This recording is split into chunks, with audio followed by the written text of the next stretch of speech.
কেন এই জুলুম আমাদের উপরে হচ্ছে? মনে রাখবেন, আল্লাহ পাকের হুকুম ছাড়া গাছের পাতা লড়ে না।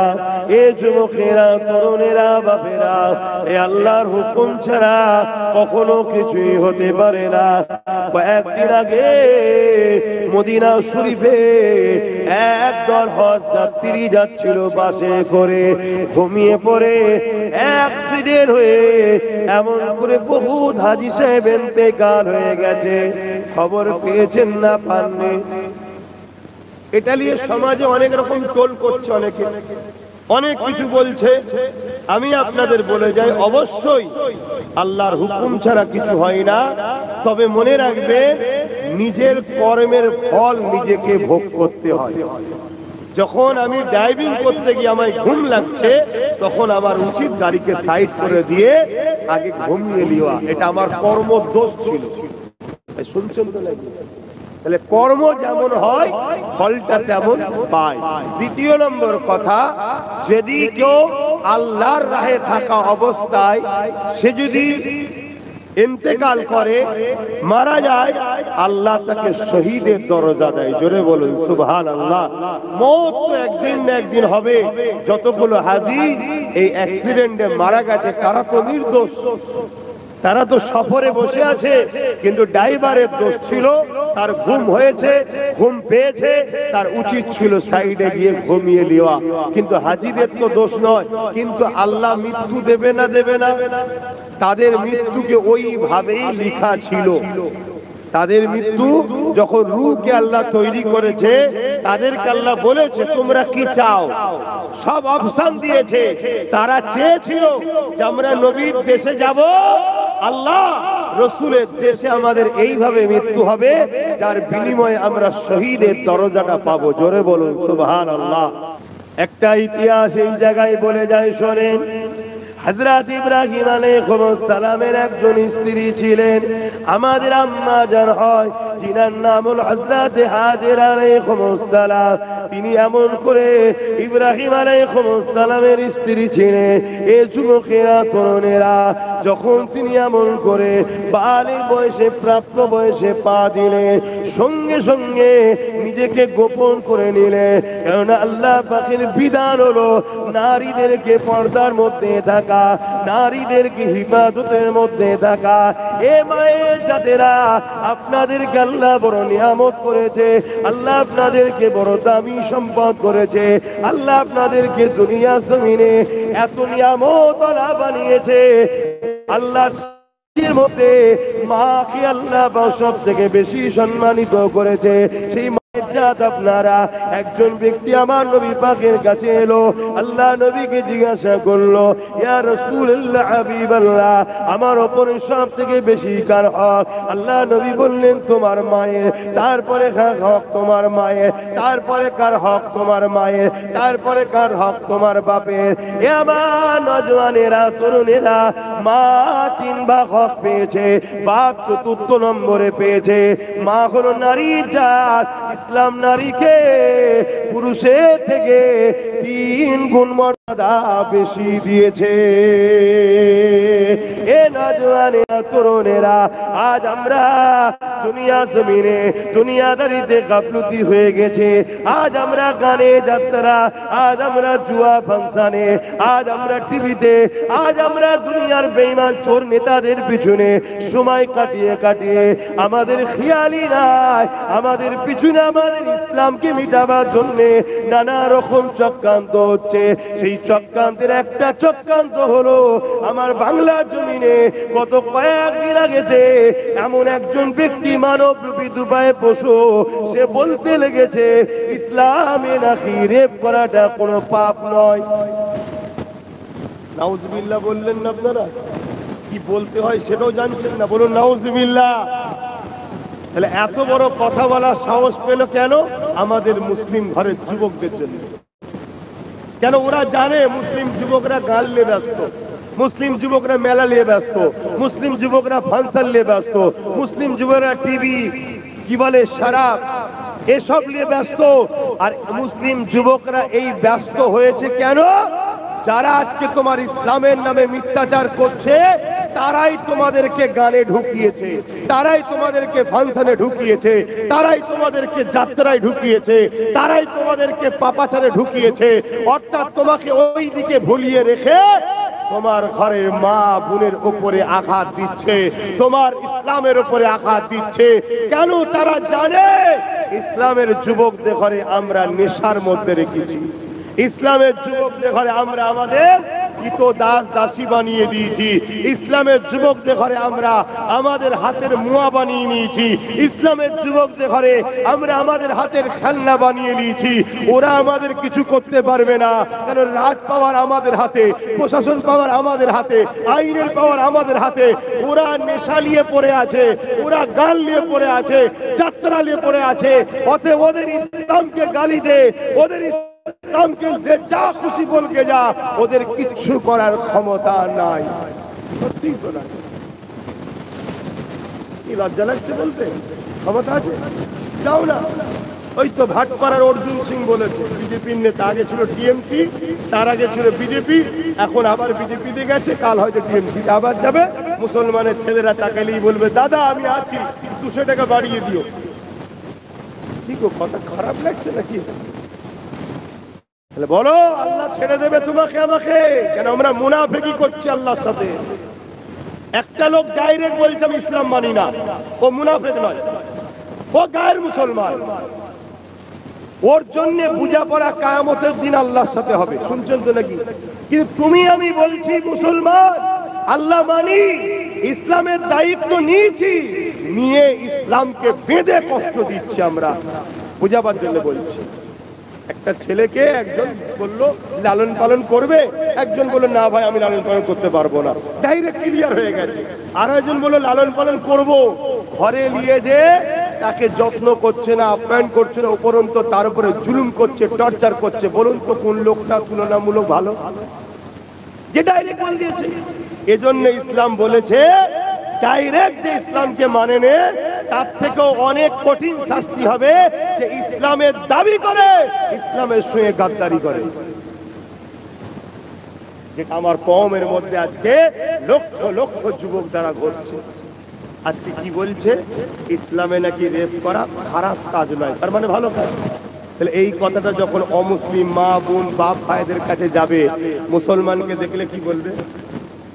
এই এরা রেপিস্ট রে, এদের থেকে দূরে থাক, এদের ধর্মে রেপ করা ভালো কাজ, করে থাক, এদেরকে দোকানে দিসনি, এদেরকে বাজারে জায়গা দিসনি, এদেরকে এলাকায় ঘর দিসনি, এদেরকে চাকরি দিসনি, এদেরকে স্কুলে ভর্তি দিলে আমার ছেলে পড়বে না। মেন্টালিটিটাই ঢোকাও। কি পরিকল্পনাটা চলছে? আগামী দিন তুমি বাসে উঠবে, মা বোনেরা অমুসলিমদের বলবে এ মুসলমানকে তোলা যাবে না, এদের ধর্মে রেপ করা ভালো কাজ, আমরা মহিলারা করে নেমে যাব। তোমার চোখের পানি ফেলতে পারবে না, মাথায় হ্যাট করে বাস থেকে ঘাড় ধাক্কা দিয়ে নেমে দিয়ে হবে। যেমন বাড়িতে কুকুর এলে কি করো? কি করো? ছিচি করে তারাও তো। এ মুসলিম যুবক, আগামী দিন তোমাদের ঘরে রাস্তাঘাটে হাটে বাজারে সব জায়গায় লোক ছিচি করে তাড়াবে। কেন? আমি আজ এখান থেকে বার করে দিচ্ছি, কাল সব জায়গা থেকে তোমরা বেরিয়ে যাবে। তুমি যদি তোমার নবীর দিনের আলোচনায় বসার উপযুক্ত না হও, আমার আল্লাহ তোমাকে আর কোনো জায়গায় উপযুক্ত রাখবে না। দেখিয়ে এলিও, আমার কথা মিলিয়ে এলিও। আমার তো দরকার নেই, আমার তো পুরো মজলিস ভরে গেছে। ভরেছে না ভরে? বলুন আলহামদুলিল্লাহ। কিন্তু দূরে হলো, কানে শোনো, আজ নয় কাল যদি তোমার মধ্যে পরিবর্তন ফেরে, আল্লাহ বড় দয়ালু, তিনি বলেছে মাফ করে দেবো। কিন্তু যখন বিপদের সুইচ টিপে দেওয়া হয়, বিপদের ঘড়ি যখন শুরু হয়ে যাবে, যখন ভূমিকম্প চালু হয়ে যাবে, যখন জালজালা এসে যাবে, তখন আর তওবা করে কি হবে? কথা কিছু বুঝছেন? পূর্ব দিকে যখন সূর্য উঠে যাবে, পশ্চিমে ডুবছে, যেদিন পশ্চিমে সূর্য উঠে যাবে, ওই মুহূর্তে আর তওবা কবুল হবে না। অনেকে মরার সময় ঘড়ঘড় ঘড়ঘড় ঘড়ঘড় করছে যাবে বলে, আর তখন বলছে তওবা পড়ো, তওবা পড়ো, তওবা পড়ো। আরে ওই সময় তওবা কাজে লাগে না। কথা বুঝে আসছে না? নাই তখন আর পড়ে কি হবে? যা করার করে ফেলেছো তো সব। হ্যাঁ, আর এখন মলি সাহেব লিয়ায়, হুজুর লিয়ায়, তাড়াতাড়ি লিয়ায়, জাকামদানি চলছে, এক্ষুনি চলে যাবে। তার আগে হুঁশ ছিল না? যে আল্লাহ তোমাকে শ্রেষ্ঠ মখলুক করলো, দুটো চোখ দিল, দুটো কান দিল, দুটো হাত দিল, দুটো পা দিল, নবী মোহাম্মদ রাসূলুল্লাহর উম্মত করলো। হ্যাঁ, তোমার হুঁশ নাই যে তোমাকে আল্লাহ কি জন্য বানিয়েছে? আল্লাহ তোমাকে বানিয়েছে এই জমিনের উপরে রেপ বন্ধ করার জন্য। আল্লাহ তোমাকে বানিয়েছে এই জমিনের উপরে খুন বন্ধ করার জন্য। আল্লাহ তোমাকে আমাকে বানিয়েছে এই জমিনের উপরে অত্যাচার বন্ধ করার জন্য। আল্লাহ তোমাকে আমাকে বানিয়েছে এই জমিনের ক্ষুধার্ত মানুষের খানার ব্যবস্থা করার জন্য। আল্লাহ তোমাকে আমাকে বানিয়েছে এই জমিনের বিধবাদের মর্যাদা দিবার জন্য। আল্লাহ তোমাকে আমাকে বানিয়েছে এই জমিনে এতিমদেরকে সাহায্য করার জন্য। আল্লাহ নবী জানিয়ে দিলে যে এতিমদের পরনার কাপড় দেয় সে আমি রাসূলুল্লাহ আমাকে কাপড় দিল। যে এতিমদেরকে খাওয়ালো সে আমি রাসূলুল্লাহ আমাকে যেন খাওয়ালো। যে এতিমদের মাথায় হাত বোলালো সে আমি রাসূলুল্লাহ আমার মাথাতে যেন হাত বুলিয়ে দিল। এ যুবকেরা, তরুণেরা, আল্লাহ তোমাকে আমাকে শ্রেষ্ঠ উম্মত করেছে, নূর নবীর উম্মত করেছে, হাবিবুল্লাহর উম্মত করেছে। তোমার আমার মর্যাদা আল্লাহ কত দিয়েছে, কি জন্য আল্লাহ নবীর উম্মত করলো তোমাকে আমাকে ভাবা দরকার ছিল। এই জমিনের উপরে অন্যায় মুক্ত সমাজ গড়া, দুর্নীতি মুক্ত সমাজ গড়া, চোর মুক্ত সমাজ গড়া, নেশা মুক্ত সমাজ গড়া, বেশরিয়াতি মুক্ত সমাজ গড়া, এটা তো তোমার আমার কাজ। তা না করে তুমি আমি কি করে বেড়াচ্ছি? নিজের দিকে একবার তাকাও। আজ তুমি আমি জালিমদের দলভুক্ত হয়ে গেলা, তুমি আমি নাচনেওয়ালাদের দলভুক্ত হয়ে গেলা, তুমি আমি শয়তানি কাজের দলভুক্ত হয়ে গেলা, তুমি আমি নেশাগ্রস্তদের দলভুক্ত হয়ে গেলা, তুমি আমি আজকে জমিনে যারা রেপ করে বেড়ায় বা রেপের যারা রেপ ঠিক করে তাদের দলভুক্ত হয়ে গেলা। তাই আজকে তারা বলে নিচ্ছে ইসলাম নাকি রেপ করা পাপ কাজ নয় বলেছে, অথচ ইসলাম জানিয়েছে কেউ যদি রেপ করে তাকে গলা পর্যন্ত পুঁতে দিয়ে পাথর নিক্ষেপ করে করে তাকে মেরে দাও। এটা হলো ইসলামের বিধান। কেন নবী বাবার বলেছে, কেন ইসলাম বলেছে গলা পর্যন্ত পুঁতে দিয়ে রেপকারীকে মেরে ফেলো, তাকে হত্যা করে দাও, তাকে কতল করে দাও? এটা ইসলাম কেন বলেছে? এই জন্য বলেছে নারীর সম্মান যে দিতে পারে না, নারী হলো মায়ের জাত, মায়ের জাতের যে সম্মান দিতে পারে না, মায়ের জাতের যে ইজ্জত লোটে, তার বেঁচে থাকার কোনো অধিকার না। সে মানুষ রূপে একটা পাগল কুকুরের থেকেও খারাপ হয়ে গেছে। অতএব একে মেরে দাও, যদি না মারো এই সমাজে আরো অনেক নারীকে কামড়াবে। শুনছেন তো নাকি? আজকে সেই ইসলামকে কি শুনতে হচ্ছে? কে বলছে? আবার যাদের নিজেদের চরিত্র ঠিক নেই তারা বলছে, যাদের নিজেদের দলের রেপিস ভর্তি তারা বলছে, যারা যেসব জায়গায় যারা রাজত্ব চালাচ্ছে তাদের রাজত্ব আমলে নারীরা নিরাপদ নয়। না উত্তর প্রদেশে নিরাপদ আছে, না আসামে নিরাপদ আছে, না কি বলে মণিপুরে নিরাপদে আছে, না ত্রিপুরায় নিরাপদে আছে, না যাদের ভারতবর্ষ যারা চালাচ্ছে এই দেশে নারীরা নিরাপদ নয়। যাদের রাজত্ব চলাকালীন তারা আজকে ইসলামের উপরে কলম চালাচ্ছে, এর জন্য দোষী মুসলমান যুব সমাজ। অন্য কাউকে দোষারোপ করবো না, আমার ছেলেরা দোষ। তুমি আমি যদি ঠিক লাইনে থাকতে পারতাম, তুমি আমি যদি সংগঠিত থাকতে পারতাম, তুমি আমি যদি কোরআন সুন্নাহর উপরে চলতে পারতাম, তুমি আমি যদি নেশাতে না ঘুমিয়ে থাকতাম, তুমি আমি যদি কি বলে লোভ লালসার মধ্যে জড়িয়ে না থাকতাম, তাহলে আজকে এদের বলা সাহস ছিল না। কারণ এরা জানে মুসলমানকে ঘুম পড়াও, মুসলমান যদি জেগে থাকে, আচ্ছা আচ্ছা ফেরাউনের রাতের ঘুম দূরের কথা, জীবনের দুনিয়ার বেঁচে থাকার ঘুমটাই আউট হয়ে যাবে। শুনছেন তো নাকি? অন্যায়ের সঙ্গে ইসলামের কখনো সম্পর্ক হতে পারে না। অন্যায় মিটাবার নাম তো ইসলাম। আর তুমি মুসলিম ঘরের ছেলে হয়ে অন্যায় করতে বলছো আমি মুসলমান? আরে মুনাফিক, মুনাফিক বলা হয় একে, মুনাফিক। আর মুনাফিকের ঠিকানা জাহান্নামের সবথেকে কঠিন নিকৃষ্ট জায়গা। যারা প্রকাশ্য ইসলামের বিরুদ্ধে, তাদের থেকেও কঠিন শাস্তি হলো মুনাফিক মুসলমান।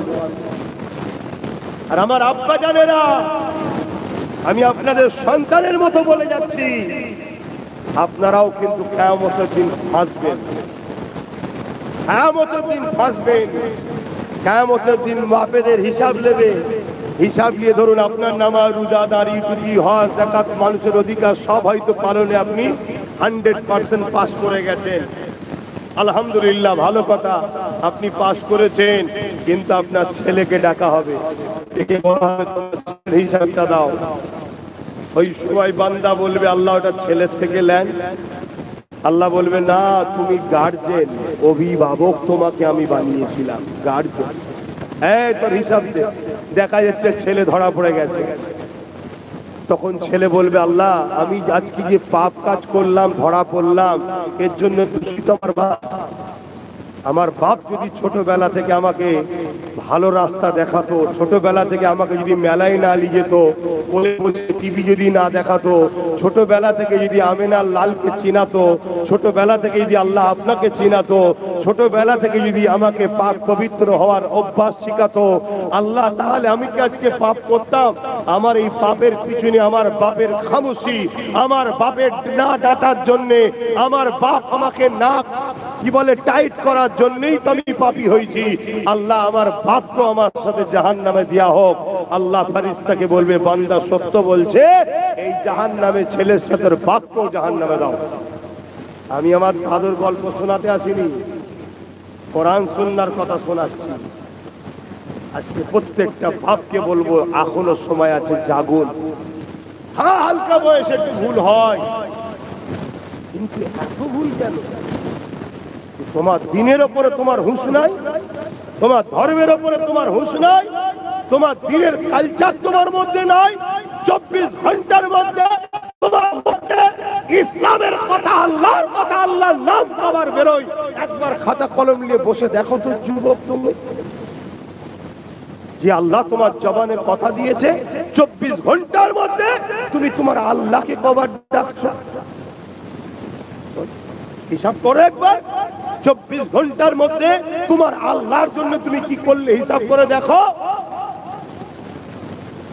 ঘুমোতে যাচ্ছ, বাকি সময়টা উঠে যাচ্ছ, একটা খাতা কলম নিয়ে বসো, পরের দিন ঘুম পর্যন্ত তুমি আল্লাহর জন্য কি করেছো? আমি কথা দিয়ে যাচ্ছি, 100-র মধ্যে 60টা মুসলমান যুবকের খাতা জিরো হবে, কিচ্ছু করেনি। কথা বুঝছো?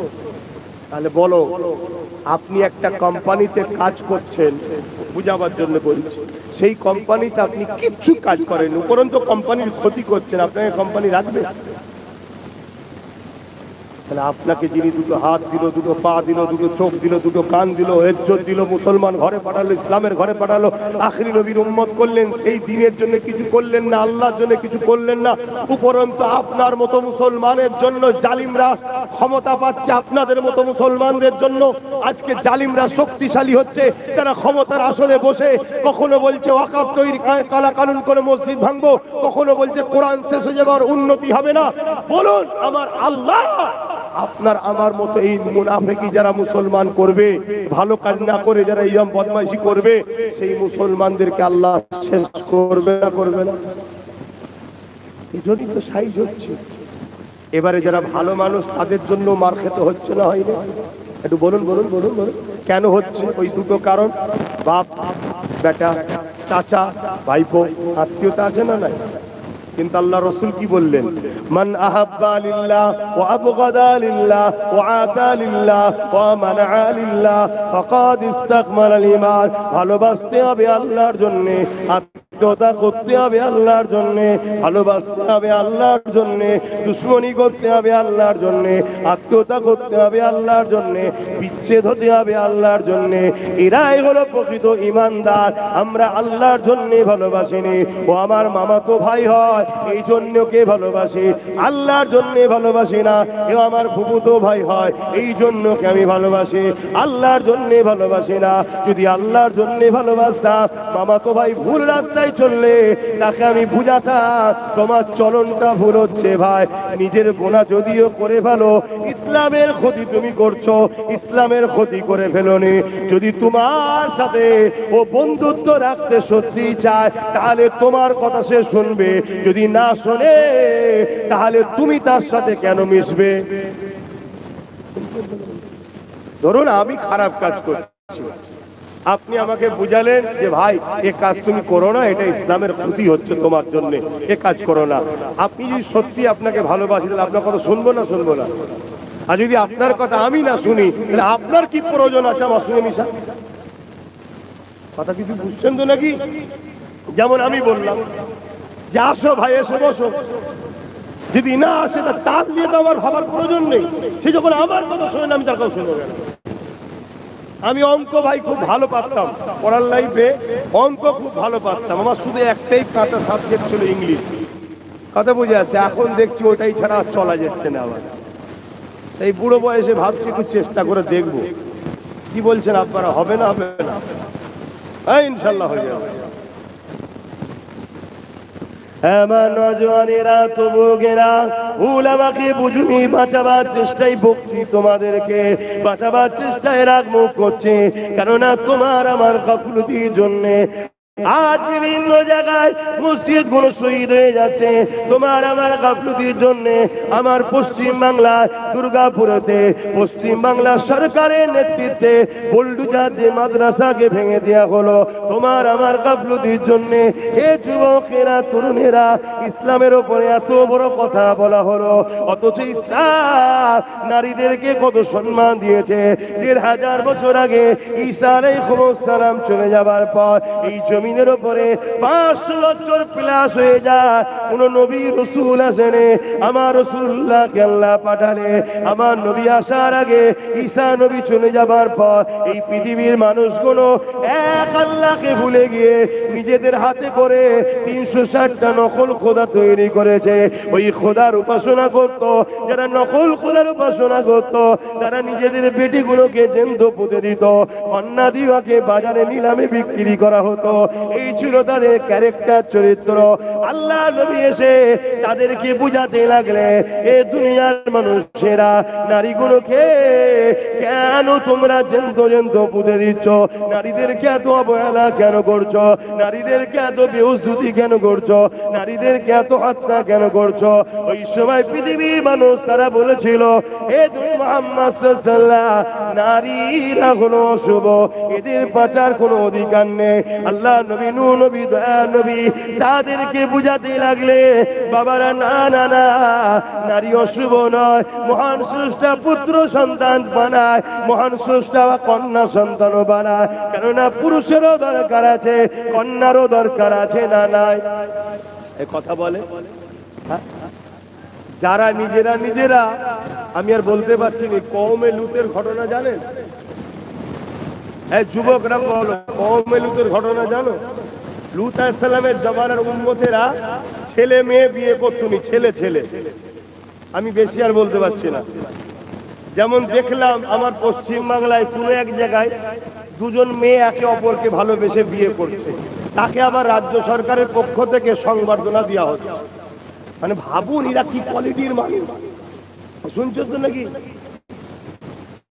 যে সমাজে এই রকম দ্বারা মানবরূপী থাকে, তাহলে সেই সমাজ তাহলে খোদার গজবের শিকার হবে না? হবে না? মহান স্রষ্টা পুরুষ বানিয়েছে কেন আর নারী বানিয়েছে কেন? একটা নারী একটা পুরুষ দুজনের মিলন হবে, মিলনের মাধ্যমে বাপের শরীর থেকে একটা সামান্য রস যাবে, যেটাকে স্পার্ম বলা হয়, কথা বুঝে আসছে, বা সিমেন্ট বলা হয়, সেটা যাবে মায়ের শরীরের ভেতরে, রেহেমে যাবে, নারীর ভেতরে যাবে। যাবার পরে ওই স্পার্মের মধ্যে, ওই সিমেন্টের মধ্যে হাজার লক্ষ কোটি ছোট ছোট, সরি ওই সিমেন্টের মধ্যে হাজার লক্ষ কোটি ছোট ছোট স্পার্ম রয়েছে, তার মধ্যে সব মারা যায়, একটা ওই মায়ের রেহেমে ঢুকতে পারে, যেটা আব্বাস সিদ্দিকী ছিল, তাই বেঁচে আছে। যেটা তুমি ছিলে, তুমি ছিলে, তুমি ছিলে, তুমি ছিলে, শুনছো তো? এইটা মহান স্রষ্টার সিস্টেম। মানুষের জন্ম বিকাশ হবে, কথা বুঝে আসছে? এখন হুকুমত তো চাইছে ছেলে পুলে যেন বেশি না হয়, চাইছে না চাইনে? আর যারা চাইছে তাদের বাপের 7-8টা করে, শুনছেন তো নাকি? যারা চাইছে তাদের বাপের খোঁজলি দেখা যাচ্ছে 7-8টা করে সব হয়ে গেছে। মানে আগে থেকে যদি বীজ মেরে দিত বাপেরা, তাহলে এইরকম অভদ্র ছেলে জন্ম হতো। এরা এখন প্ল্যান তৈরি করছে, কথা বুঝে আসছো তো? কিন্তু মনে রাখবে, রেজেকের মালিক আল্লাহ। আজকে নারীরা এত বিমারে কেন? মায়ের জাত এত বিমারে কেন? খোদার গজব এটাই, এটা গজব। গাছে ফসল দেবে আল্লাহ 100টা, বুঝাবার জন্য বলছি। তুমি সেই গাছের ফসলকে তুমি মেরে দিচ্ছ, ওর রিয়াকশন একটা আছে না না? ওই রিয়াকশনে আজকে নারী সমাজ নানা রকম জটিল বিমারে জড়িয়ে যাচ্ছে এই সব কারণে। যাক, আমি বেশি ডিপ বলতে পারবো না, কেন এখানে বাবু বসে আছে, বেটাও বসে আছে, কিন্তু লজ্জার কিছু নয়, শরিয়াত এটা। তো সেই জায়গাতে আজকে কওমে লূত আলাইহিস সালামের কওমেতে এই রকম যারা ছেলে ছেলে নেকা করতো, কথা বুঝে, তারা একসাথে থাকতো, বাকিটা বুঝেলেন। আল্লাহ পাক তাদের উপরে কি আযাব দিয়েছে জানেন? তাদের উপরে আল্লাহ আসমান থেকে এমন আযাব, পাথর বর্ষণ করেছে, তারা সব পাথরের আঘাতে ছিন্ন বিচ্ছিন্ন হয়ে গেছে।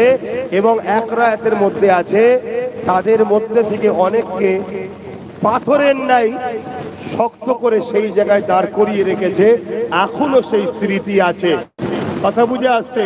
সেই লূত আলাইহিস সালামের পুরো কওমকে আল্লাহ মেরে দিয়েছে, পুরো শেষ করে দিয়েছে। কেন?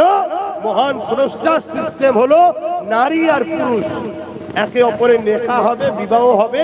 এই বিবাহের মধ্য দিয়ে বাপ আর মা সম্পর্ক হলো স্বামী স্ত্রী সম্পর্ক, এদের মিলনের মাধ্যমে সন্তান তৈরি হবে।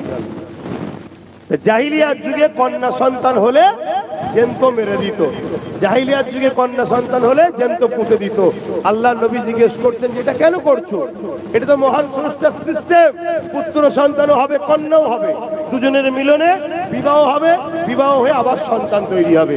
যদি মেরে দাও, মা যদি না থাকে, সন্তান হবে কি করে? আজকে অস্ট্রেলিয়াকে দেখো, ব্রাজিলকে দেখো, আর আজকে দেখো ওই যে ইহুদি ইসরায়েল, ইসরায়েলের খোদা এমন জায়গায় বোম মেরেছে, ওদের আর ছেলেই হচ্ছে, জানেন তো নাকি? খবর রাখে, আল্লাহ এমন জায়গায় ছেড়েছে, ওদের আর ছেলেই হচ্ছে না। যে বাবা মেয়েগুলো আমেরিকার কাছে গিয়ে ধাক্কার করে নিয়ে আসবে, মেয়েদেরও হচ্ছে না। বাকিটা বুঝতে পারছেন নাকি? খোদার মার কেমন, না ছেলে না মেয়ের, ইহুদিদের সন্তানই হচ্ছে না। কেন? 50-55 আরো বেশি তো কম নয়, প্যালেস্টাইন বাচ্চাকে তারা হত্যা করেছে। যারা বাচ্চাদের ময়া বোঝে না, আল্লাহ তাদেরকে বাচ্চা সুখ থেকে চিরতরমের মতো বিদায় করিয়ে দিয়েছে, আর ওদের সন্তান হচ্ছে না। বুঝছেন তো? আজও এই সমাজে সব ওই কি বলবো, সব মোবাইল হাতে, মানুষ মানুষ হচ্ছে না, মানুষ মানুষ থেকে পশু হয়ে যাচ্ছে। আল্লাহ নবী তাদেরকে বুঝালেন, না না না, কন্যা কখনো শুভ নয়। মহান স্রষ্টা আমাকে পাঠিয়েছে পথ প্রদর্শন, নবী রাসূল মেসেঞ্জার করে। আমি রাসূলুল্লাহ জানিয়ে দিই, কারো ঘরে যদি প্রথম কন্যা সন্তান হয়, এর মানে ওই কন্যা সন্তানের বাবাকে মহান স্রষ্টা কন্যা সন্তান দিয়ে জান্নাতের সুসংবাদ দিতে লেগেছে। আরো জোরে বলুন সুবহান। এ যুবকেরা, তরুণেরা, আল্লাহ নবী আরো বলেছে, নবী আমার 4-5টা পুত্র সন্তানের কথা বলেন। আল্লাহ নবী বলেছে, কোন বাপের দাম্পত্য জীবনে যদি 1টা 2টো 3টে কন্যা সন্তান হয়ে যায়, ওই বাপ যদি 3টে কন্যা সন্তানকে পেয়ে মন খারাপ না করে, আল্লাহ দিয়া নিয়ামত মনে করে খুশি হয়ে নিয়ে ওই 3 কন্যাকে লালন পালন করে বড় করে তার বিবাহ যদি দিয়ে দিতে পারে, ওই 3 কন্যার বাবা আল্লাহ নবী জানাচ্ছে সে আর আমি আল্লাহর জান্নাতে আগুন তুলে দেখা যেমন পাশাপাশি রয়েছে, ওই 3 কন্যার বাবা আর আমি রাসূলুল্লাহ আল্লাহর জান্নাতে পাশাপাশি থাকিব। আরো জোরে বলুন সুবহান। যে ইসলাম, যে রাসূল নারীদের এত সম্মান দিয়েছে যে একটা নারী একটা জান্নাত। জোরে বলুন সুবহানাল্লাহ। সেই ইসলাম বলেছে নাকি রেপ করা ভালো কাজ? আজকে বলছে এর নামে কেস হয়েছে না হয়নি? অ্যারেস্ট করছে রাজ্য সরকার, কেন করেন? রসুন দেখেছেন? রসুন ঘরে গিয়ে দেখবেন রসুনের মাথাটা ছোট বড় হলেও পিছনটা দেখবেন সব এক। এজন্য কেস করেন এরা দিদি মুদি সব একই, এরা এক লাইনের লোক। অতএব ভাই বলেছে দিন দিদি কি করে অ্যারেস্ট করবে বলেন না? কালকে হয়তো ভাইকে আবার কাজে লাগতে পারে, কথা মাথায় ঢুকছে না? ঢোকে না। কিন্তু এর জন্য আমরা দোষী না? দোষী না। আল্লাহর কাছে জবাব দিতে হবে। কেউ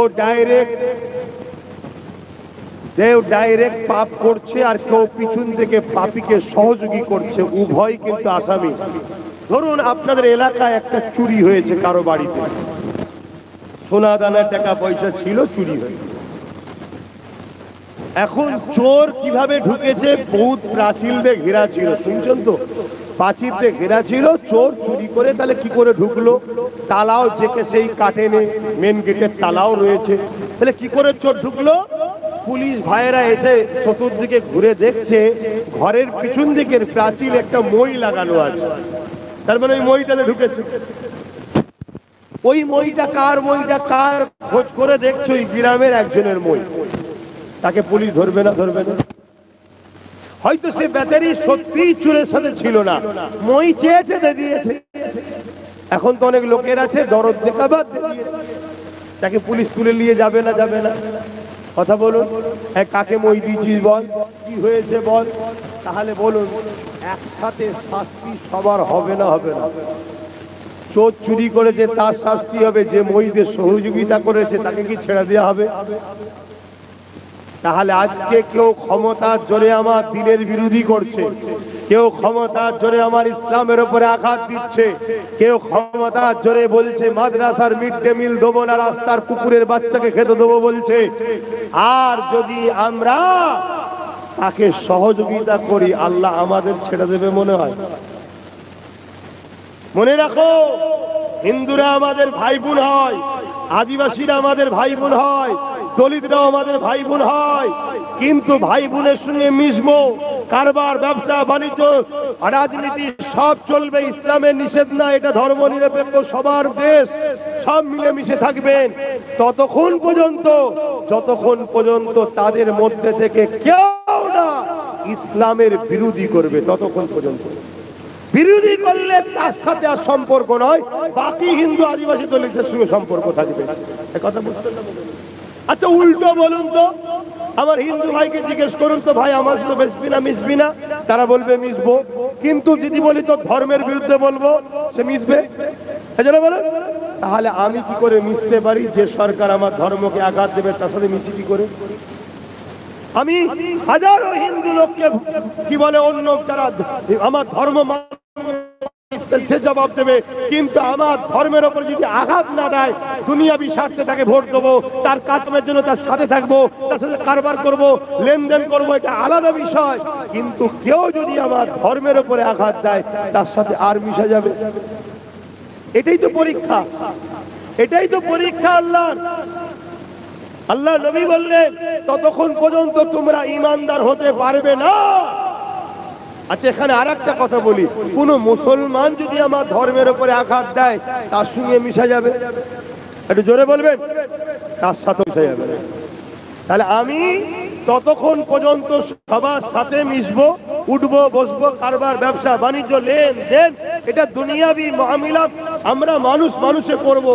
তোমার ধর্ম তোমার কাছে, আমার ধর্ম আমার কাছে। যেমন তোমার ধর্মটা তোমার কাছে প্রিয়, আমারটা আমার কাছে প্রিয়। তোমারটাই আঘাত দিলে যেমন তোমার কষ্ট হয়, আমারটাই আঘাত দিলে আমারও কষ্ট হয়। তোমারটাই আঘাত দিলে তুমি যেমন আমার সঙ্গে মিশবে না, আমারটাই আঘাত দিলে তোমার সঙ্গে আমি মিশতে পারি না। এবং আমার ধর্মের রুলস এটা, আমার রাসূল বলছে লা ইউমিনু আহাদুকুম হাত্তা আকুনা হাব্বা ইলাইহি মিন ওয়ালিদিহি ওয়া ওয়ালাদিহি ওয়ান নাসি আজমাইন। ততক্ষণ পর্যন্ত তোমরা ঈমানদার হতে পারবে না যতক্ষণ পর্যন্ত তোমাদের ধন দৌলত, জমি জায়গা, ঘর বাড়ি, টাকা পয়সা, এমনকি জানের থেকে বেশি আল্লাহ রসুলকে ভালো না বাসবে ততক্ষণ তোমরা ঈমানদার হতে পারবে না। এবার একজনের সঙ্গে বিজনেস করেন আপনি, আমার কথা মাইকে বুঝতে পারছো তো ভাইরা?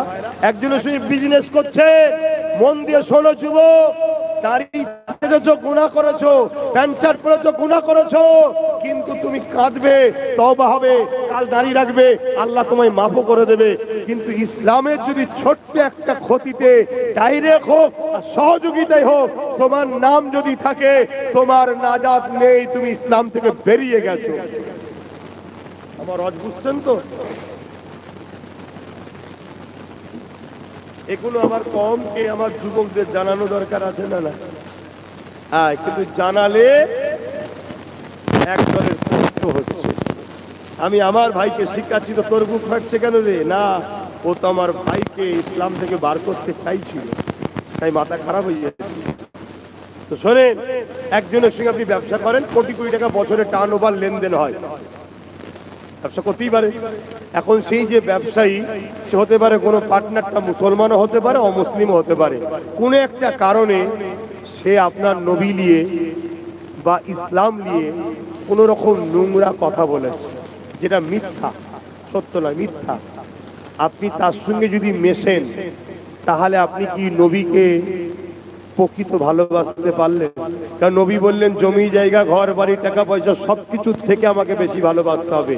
এটাই তো তোমার পরীক্ষা শুরু হলো আল্লাহ। না এতদিন কারবার করছি তোর সাথে, হঠাৎ করে তুই কথা বলে ফেললি কেন? এতদিন তোর দল করছি, হঠাৎ করে তুই বললি কেন দিল্লি চলে যাও? এটা তো পরীক্ষা শুরু হলো এবার আল্লাহ। যেমন কারোর সাথে অনেক দিন ছিলাম, হঠাৎ করে বললো মাদ্রাসায় জঙ্গি তৈরি হয়, পরীক্ষা শুরু হয়ে গেল। কিন্তু লক্ষ লক্ষ নয়, কোটি কোটি মুসলমান পরীক্ষায় পাস করেছে, আবার আল্লাহ পরীক্ষা নিচ্ছে। এবারে আমরা পাস করি না কারো ভয়ে থেকে সাহায্যকারী মনে করি, আল্লাহ কিন্তু কঠিন পরীক্ষা আমাদেরকে নেওয়া শুরু করেছে। এই জায়গায় যদি আমরা এরপরও এই জালিমকে সাথ দিই, তাহলে মনে রাখতে হবে আমাদের কাছে জালিমটা আগে, আল্লাহ রসুল আগে নয়। আর যে জালিমকে আগে মনে করে, আল্লাহ রসুল আগে নয়, তার ঈমান থাকতে। আমি বুঝাতে পারছি তো না? আর একটুখানি আগিয়ে চলুন। আল্লাহ নবী বলছে যে জুলুম করে সে আমার উম্মত নয়, যে জুলুম করে সে আমার উম্মত নয়। আল্লাহ নবী আরো বলেন মিসকাত শরীফে, এই হাদিসটা একটু মন দিয়ে শুনবে সবাই, কেননা বহুত বড় ভুল আমাদের দ্বারা হয়ে যাচ্ছে। এ যুবকেরা, এ বিষয়ে কোন উলামা আলোচনা করবে না করবে তার ব্যাপার, আমি আপনাদের ভালোবাসি তাই বুঝাবার চেষ্টা করছি। ভাইরে, দুনিয়া জিন্দেগি কিছুদিনের জন্য, আজ আছেন কান্নায়, কখন চলে যাবেন কোনো ঠিক নাই। আল্লাহ নবী জানিয়ে দিলেন, কেউ যদি জালিম জানার পরে, কেউ জালিম আপনি জানেন, শুনছেন তো, কেউ জালিম আপনি জানেন, জানার পরেও যদি আপনি তাকে সহযোগিতা করেন, তাকে সাথ দেন, তাকে ক্ষমতায় আনেন, মনে রাখবেন আল্লাহ নবী বলছে ওই উম্মতটা ইসলাম থেকে বেরিয়ে যা। জুলুম আর ইসলাম কখনো এক জায়গায় হতে পারে না। আপনি দেখছেন ওই অমুক জায়গায় একটা বোম মেরেছে, সে তো মুসলমান রে।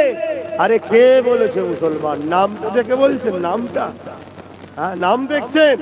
আমি তো জানি আল কায়দাকে আমেরিকা তৈরি করেছিল, ISIS কে তো আমেরিকা তৈরি করেছিল। এরকম কত তৈরি আমেরিকা করেছে ইসলামকে কলঙ্কিত করবে বলে। তাহলে আমেরিকার যারা বাচ্চা আছে, তারাও ছোট ছোট ইসলামকে বদনাম করার জন্য এরকম কত মুসলমানদের ধরে তাদের ঘরে গরিব ছেলেদের ঘরে নিয়ে তাদেরকে ভুল ট্রেনিং দিয়ে ভুল রাস্তায় নিয়ে যাচ্ছে ইসলামকে বদনাম করার জন্য। এ চক্রান্ত চলছে না চলে না? ইসলাম বলছে একটা মানুষকে কেউ যদি মারে পুরো মনুষ্য জাতিকে হত্যা করার পাপ তার ঘাড়ে যাবে। অপরদিকে ইসলাম বলছে একটা মানুষকে কেউ যদি বাঁচায়, আশ্রয় দেয়, মনুষ্য জাতিকে বাঁচাবার আশ্রয় দিবার নেকি পাবে। জোরে বলুন সুবহানাল্লাহ। ধরুন আপনি রাস্তা দিয়ে যাচ্ছেন, আপনাদের এলাকায় একটা অমুসলিমের বাচ্চা পুকুরে পড়ে গেছে, তার বাপ হয়তো আপনাদের বড় দুশমন, বুঝাবার জন্য বলছি, খারাপ নেবেন না তো, বলবো তো নাকি? হয়তো কোনো কারণে জমি জায়গা হোক বা রাজনীতির কারণে হোক বা কোনো কারণে হয়তো তার বাপের সঙ্গে আপনার বিরাট ঝগড়া, আর তার বাচ্চা পুকুরে ডুবে পড়ছে। এক ঝগড়া, আবার বাপটা অমুসলিম, ছেলেটা অমুসলিম ঘরের ছেলে, পানিতে ডুবে যাচ্ছে দেখছেন। আপনি যদি বলেন ঠিক আছে বেটা, জালিমের বেটা ডুবছে ডুবুক, অমুসলিমের বেটা ডুবছে ডুবুক, আল্লাহ রসুল বলছে কিয়ামতের দিনে আল্লাহর রহমত আপনি পাবেন না, আপনাকে জাহান্নামে যেতে হবে। এর নাম ইসলাম। আপনাকে তুলতে হবে এই বাচ্চাটাকে, ওকে সাহায্য করতে হবে। হাতটাকে আরেকটু শোনেন, আরেকটু শোনেন। আমাদের বাংলার প্রতিবেশী এত সুন্দর সমাজ, মসজিদের পাশে অনেক অমুসলিমদের বাড়ি আছে না নাই? এত সুন্দর পরিবেশ আমাদের, আবার মন্দিরের পাশেও মুসলমানেরও ঘর আছে। কত বোঝা আছে? ভারত এমন একটা দেশ, যে দেশে পৃথিবীতে এমন কোন ধর্ম নেই যে ধর্মের লোক ভারতে নেই। আচ্ছা, এটার কারণ কি জানেন? এটার কারণ কি জানেন? আপনারা জানেন না কেন? ভারত হলো মানুষের বাপের দেশ। তো বাপের বাড়ি তো সবাই থাকবে নাকি? তো সব ছেলেই এখানে আছে। ভারত হলো বাপ আদমের দেশ। তো বাপ আদম তো এখানে এসেছে, তা আদমের বেটা থাকবে না কেন? তো পৃথিবীতে যত ধর্ম আছে এক পিস হলেও ভারতে আছে। এটা হলো আমার দেশের সৌন্দর্য, যে এরকম দেশ পৃথিবীতে দুটো নেই। কিন্তু এই দেশটাকে শেষ করছে যারা, তাদের দলের নেতা বলছে নাকি ইসলামে পাপ, রেপ করা পাপ না। কথা কিছু মাথায় ঢুকছে তো নাকি? হ্যাঁ। তো ভাইয়েরা আমার, আরেকটা কথা বলে যাচ্ছি, যেটা বলছি, হ্যাঁ আমার ওয়াজ রেকর্ড হচ্ছে। আমার ওয়াজকে শুধু মুসলমানরা যে ফলো করে তা নয়, মুসলিম উলামারা আমার পক্ষে যারা, তারা যে শোনে তা নয়, আমার পক্ষের লোকেদের থেকে বেশি বিরোধী উলামারা তালাশ করে দেখে, যাদেরকে গভর্নমেন্ট টাকা দেয়। শুনছেন তো নাকি? কেন গভর্নমেন্ট ওদেরকে চাপে রেখেছে যে আব্বাস এত বলে যাচ্ছে, তোরা কিছু বলছিস নি কেন রে? কত শুনছেন তো নাকি? ওই জন্য আমার ওয়াজকে স্পেশাল করে চিরুনি তল্লাশি করা হয়। হয়তো ছোট মুখে বড় কথা হয়ে যাবে ভাববেন, মেন অফিসে বসেও সেখানেও চিরুনি তল্লাশি হয়। কেন? ওই পেজে দেখলে বোঝা যায় যে কে কে দেখছে, কোন কোন জায়গা থেকে দেখছে, সব বোঝা যায়। কথা বুঝে আসছে? অতএব এটাও রেকর্ড হচ্ছে। আমি যদি ভুল বলি আমাকে ধরিয়ে দেবেন, কিন্তু সমালোচনা পিছনে করবেন না। পিছনে সমালোচনা করা হালালিদের কাজ নয়। কথা বুঝে আসছে না? নয়। আমার ভাষাটা খারাপ লেগে গেল নাকি? তাহলে কি ভাষা বললে আপনি ভালো লাগবে বলুন? এটা নিয়মিত, নিয়মিত।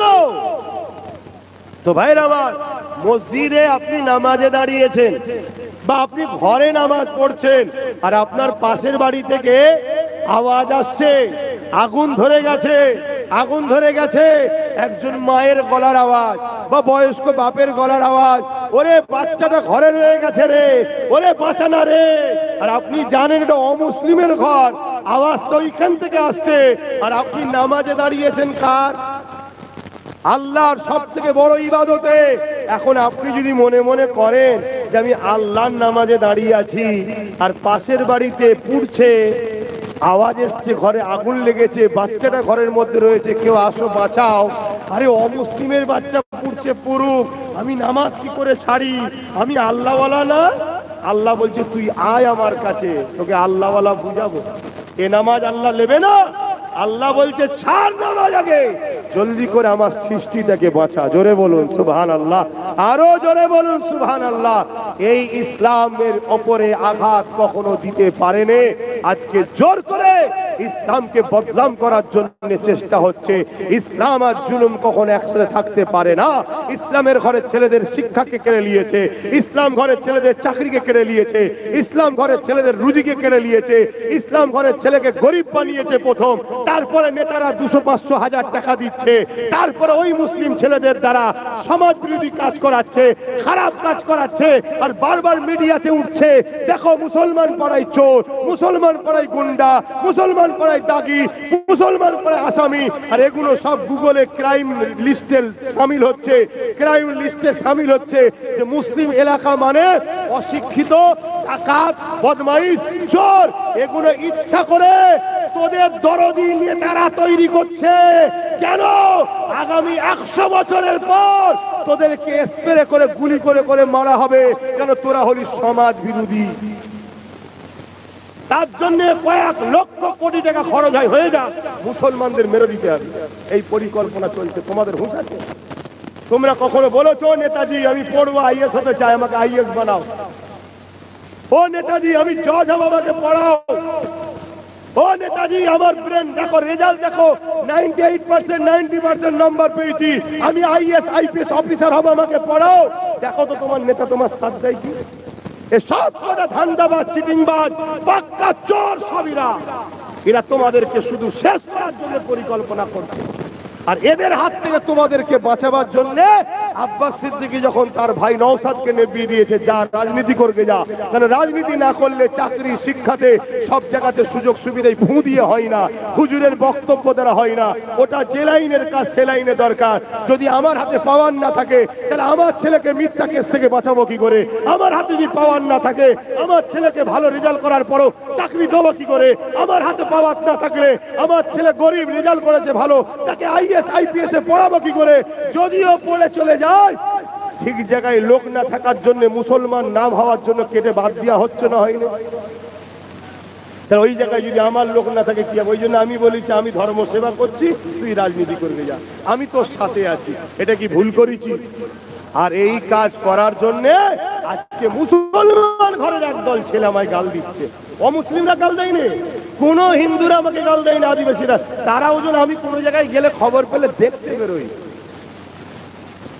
বেরোই, তারাও ভাইজান বলে ডাকে, কিন্তু আমার জাতের একটা অংশ আমাকে গাল দিচ্ছে। কিন্তু নওশাদ যখন রাজনীতি করতে নেমেছে, ও শুধু মুসলমানদের নেতা নয়, মুসলমানদের নেতা যখন হবে ধর্মগুরু হয়ে যা, ঠিক না বেটি? নেতা যে হবে সে মানুষের হবে। তাই ওকে বলেছি যেদিন তোকে দেখবো যে অমুসলিম, আদিবাসী, দলিত, হিন্দু, খ্রিস্টান সবার পাশে তোকে দাঁড়াতে হবে। যদি না দাঁড়াস তাহলে তোকে সেদিন থেকে রাজনীতি করতে হবে না।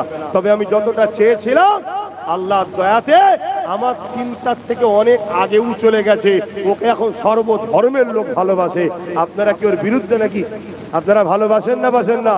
হাত তুলে দেখান, দোয়া করবেন আমার ভাইয়ের জন্য, আল্লাহ কবুল করে বলুন আল্লাহুম্মা আমিন। এগুলো মাথায় ঢুকান, এগুলো বুঝুন কি চক্রান্ত চলছে বুঝুন। শুধু ভয় দেখাচ্ছে মুসলমানকে, শুধু ভয় দেখাচ্ছে, একটাই ভয়, ডাকাত না ঢুকে পড়ে, ডাকাত না ঢুকে পড়ে। আরে ডাকাতকে তো রুখতে হবেই, কিন্তু ডাকাত ঢুকার জন্য চোরকে দিয়ে ডাকাত রুকা যায়? এই চোরকে দিয়ে ডাকাত রুকা যায়? ডাকাত রুকার জন্য ভালো লোক দরকার, ঠিক না বেটি? স্বচ্ছ, ভদ্র, নম্র, সে হিন্দু ধর্মের হোক, মুসলিম ধর্মের হোক, আদিবাসী হোক, যে কোনো ধর্মের হোক, ভালো ভদ্র লোককে দিয়ে ডাকাত রুকা যায়। এই যুবক শুনছো তো? হ্যাঁ, চোর দিয়ে কখনো ডাকাত রুকা যায় না। কেন? চোর আর ডাকাতের সেটিং আছে না? না, হ্যাঁ, 70-30-এ খেয়ে ফেলবে সব। এরপরও যদি কেউ মনে করো যে না সব ঠিক আছে, তারপরও যখন, তাহলে চলো না একসাথে রুকি, চলো না একসাথে রুকি। বলছে না একসাথে নয়, তুমি আমার সাথ দাও, আমি রুকবো। আরে তোমায় তো সাথ দিয়ে দেখলাম, যারা ছিল 0 তারা হয়ে গেল 77। এ কথা বুঝছেন না? বুঝলেন না? তারা তো সন্দেহ হচ্ছে না, হয় না?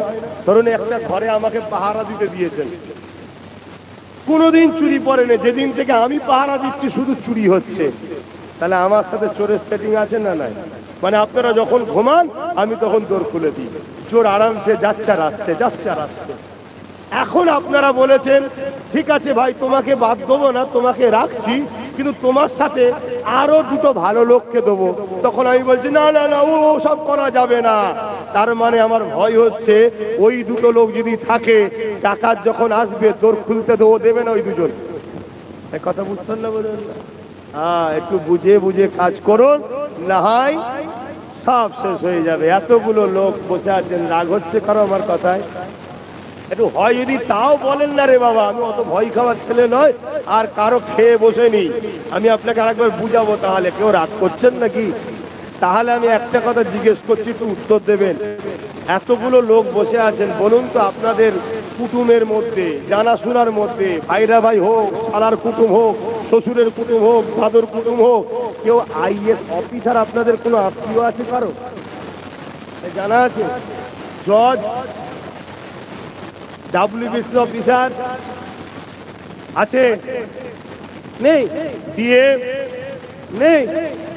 মন্ত্রী কি আছে? 40% লোক আপনারা পশ্চিমবাংলায়, কিছু নেই। কিন্তু আপনার এলাকায় যদি বলা হয় গুন্ডা, ক্রিমিনাল, ভোটচোর আছে না? নাই? হ্যাঁ, তাহলে আমাদেরকে কি তৈরি করতে, বুঝতে পারছো? আমাকে খারাপ দিলে নাকি? না, এগুলো তৈরি করে তোমাদের নাম সব গুগলে নেট হচ্ছে, সব নোট হচ্ছে। একটা দিন তোমাদের পাশে যাদের জন্য করেছো তারা কেউ থাকবে না। আজকে দেখো না, সেকুলাররাই তো উত্তরপ্রদেশে ছিল এতদিন, কি ছিল না? ছিল। আকেলেশ হোক, মুলায়ম সিং হোক, মায়াবতী হোক, উত্তরপ্রদেশে কারা ছিল এতদিন? সেকুলার তো। এখন যখন মুসলমানদের ঘরগুলো পড়ে যাচ্ছে, মসজিদগুলো ভাঙছে, কোন সেকুলার নেতাকে আর দেখা যাচ্ছে? সেকুলার গুলো ঢুকে কি করেছে জানেন? সেকুলার গুলো ঢুকে প্রথম আমাদের ঘরে হারাম খাইয়েছে। যেমন আমার রাজ্য সরকার প্রসাদ খাওয়াচ্ছে, জানেন তো নাকি? এই প্রসাদ খেলে ইমান থাকবে? এই জন্য বলে ওটা আবার হিন্দু ভাইদের খাবার, তাদের ভক্তি জিনিস। যেমন আমরা কুরবানিতে পশু কুরবানি করি, আমাদের ভক্তি জিনিস, কিন্তু এটা হিন্দু ভাইদের খাওয়ানো যাবে? এটা উচিত হবে? তা ঠিক তেমনই প্রসাদ তো আমাদের নয় না, সেকুলার দিয়ে প্রসাদ খাইয়ে প্রথম বেঈমান বানাচ্ছে। ঠিক উত্তরপ্রদেশে, বিহারে, সব জায়গাতে প্রথম আমাদেরকে হারাম খাইয়ে খাইয়ে খাইয়ে খাইয়ে খাইয়ে খাইয়ে ইমানটাকে প্রথম বার করে নিয়েছে। তারপরে এবারে কমনাল ঢুকছে। এখন সেকুলার বন্ধুদের আর পাওয়া যাচ্ছে না, সব শুনছেন? বাংলার মানুষ এখনো সময় আছে, চেয়ারের একটা পায়া তৈরি করো, বাঁচতে যদি চাও। কথা শেষ, সালাম দেবো, ইয়া নবী সালাম।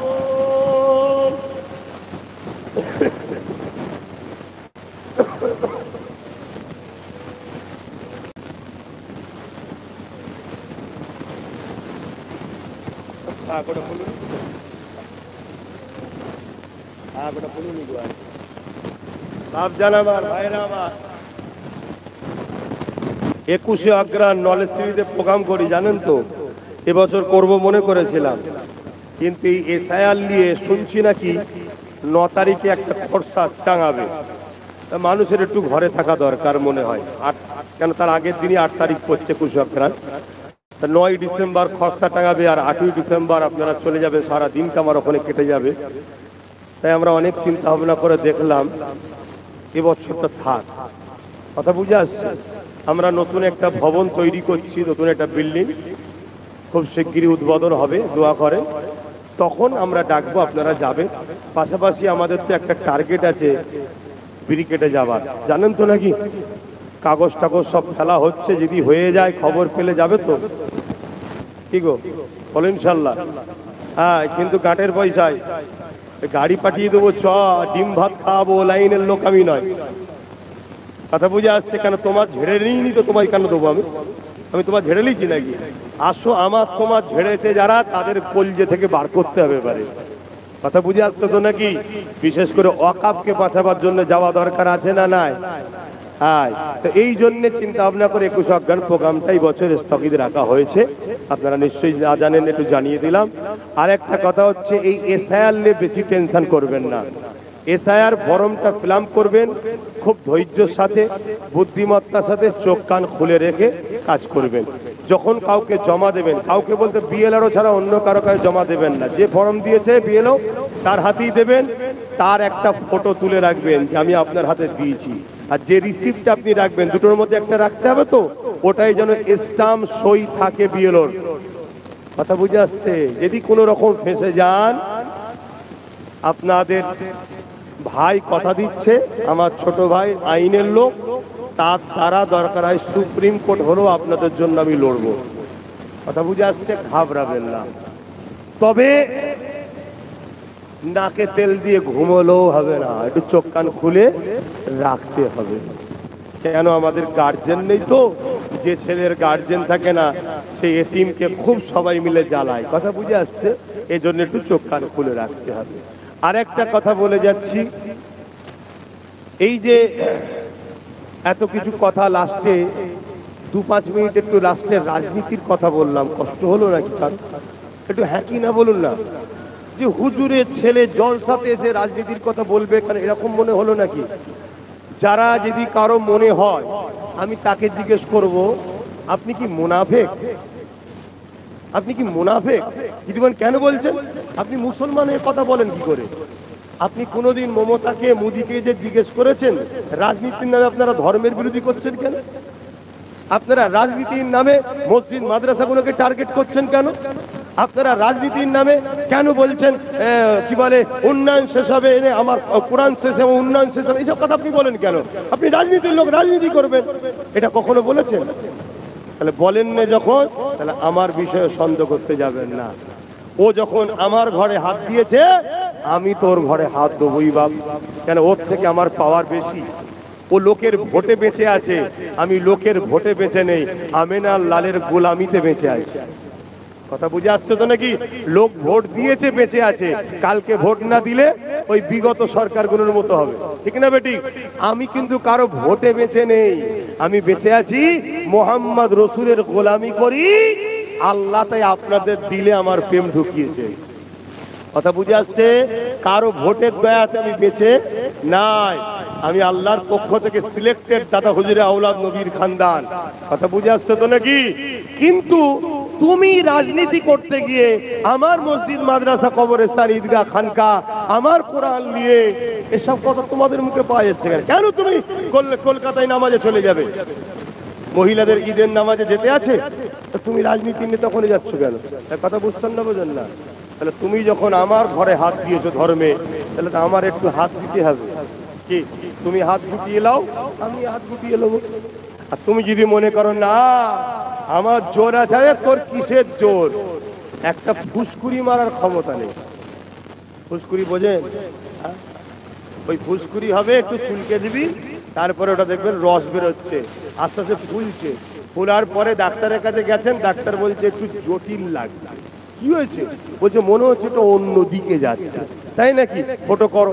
ফটো করার পরে বলছে এখানে হবে না, একটু ভেলোরে যেতে হবে। ভেলোরে যাবার পরে বলছে ওটা ক্যান্সার হয়ে গেছে। লাও কেটে বাদ দাও। কাটার কিছুদিন পরে বলছে আবার একটু রস বেরোচ্ছে গো, বলছে আবার শোষ গজাচ্ছে, আর একটু কাটো। লাস্টে পা কেটে বাদ দাও, লাস্টে কোমর কেটে দাও।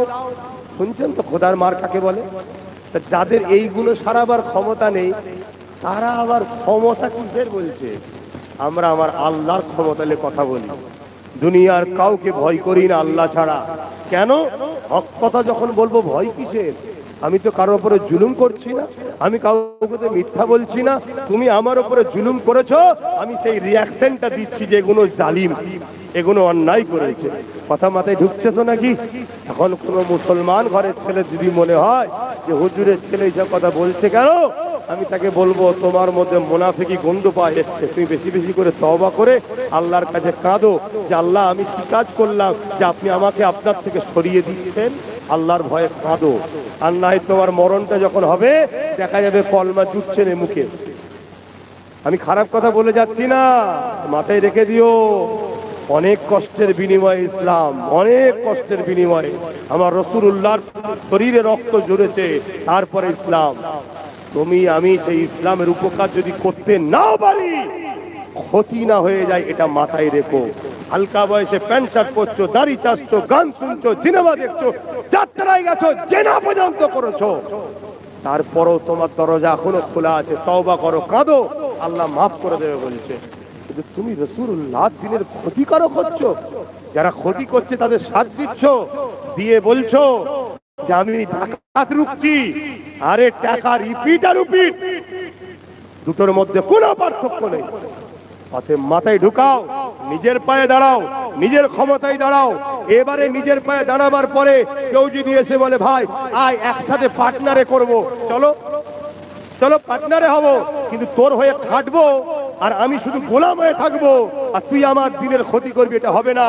চেয়ারের একটা পায়া করো, ওই চেয়ারে তুই বসিস বস, কিন্তু বসে আমার বিরোধী করলে পা খুলে নেবো, চেয়ার পড়ে যাবে।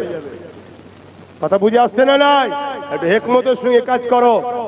আমরা জানি একা আসতে পারবো না, কিন্তু এটাও জানি আমরা ছাড়া কোনো মায়ের বেটা বসতেও পারবে না। তাহলে তাকে বসাবো যে আমাদের ভাগিদারি দেবে, যে আমার ধর্মের উপরে আঘাত দেবে না। কথা বুঝে আসছে না? নাই তার কি ধর্ম আমার দেখার দরকার নেই। সে হিন্দু করে করবে যা, সে আদিবাসী করবে, সেটা তার পছন্দ, তার কাছে আমার দেখার দরকার নেই। কিন্তু আমার বিরুদ্ধে যেন না বলে, আমার মসজিদ মাদ্রাসা কোরআনের বিরুদ্ধে যেন না করে, এটা ভাবা দরকার আছে না? নাই ভাবো আমার বাপ জানেরা, এত এছেড়ে খাবার তো জুটছে না, ঘরগুলো সব ডাক্তারখানা হয়ে গেছে, সব মেডিকেল, ওষুধ ভর্তি। কেন? খোদার গজব। আল্লাহ রসুলের পক্ষে থাকো, সব দেখবে আস্তে আস্তে ঠিক হয়ে যাবে। সময় আস্তে আস্তে চলে যাচ্ছে, নামাজ পড়তে হবে। ইয়া নবী সালাম, ইয়া রাসূল, ইয়া হাবিব সালাম, সালাওয়াতুল্লাহ। طلع البدر علينا من شنيات الوداع، وجب الشكر علينا ما دعا لله داعي. يا نبي سلام، يا رسول، يا حبيب سلام، صلوات الله। সকলে বসেন গায়ে গায়ে, সময় কম। কিরম দেখতে জানে না, এরকম হাজার হাজার মুসলিম ছেলে জেলে পড়ে আছে। কত ছেলে 14-15 বছর পর জেল থেকে বেরোচ্ছে, কি প্রমাণ হচ্ছে? বলছে নির্দোষ। 14-15 বছর লাইফটা নষ্ট হয়ে গেল। এগুলো খোদার মার। আমরা খারাপ হয়ে গেছি, এজন্য আজকে আমাদের এই দুর্দশা হচ্ছে। আমি তো দুটো কথা বলেছি, হয় বসুন, আর যদি বসতে অসুবিধা হয় একটু সাইডে চলে যান। কিন্তু দুঃখের বিষয়, এত অসভ্য হয়ে গেছে এরা, কোনো কথা শুনবে না। কি আপনাদের অসুবিধা হচ্ছে নাকি যারা বসে আছে? একটা দুটো যাই হোক বলার পরে বসেছে, আবার একটা দুটো শুনে যাক সাইড হয়ে গেছে। যারা সাইড হয়ে গেছে তাদেরকে আমি ধন্যবাদ জানাই, যাক বাবা সরে গেছিস, ভালো জিনিস। কিন্তু কিছু দোকান কাটা আছে, কিছু দোকান কাটা আছে, আমার তো সন্দেহ হচ্ছে যে গোড়াই গন্ডগোল হয়ে গেছে। গোড়া বোঝেন তো? হ্যাঁ, গোড়াতে গন্ডগোল হয়ে গেছে। না হয় এতটা বিহায়া হলো কি করে, যে এতটা বিহায়া হলো কি করে এরা? এদের মনে হয় গোড়াতে কোনো সমস্যা আছে, তাই আজকে এরা এত বাজে হয়ে গেছে।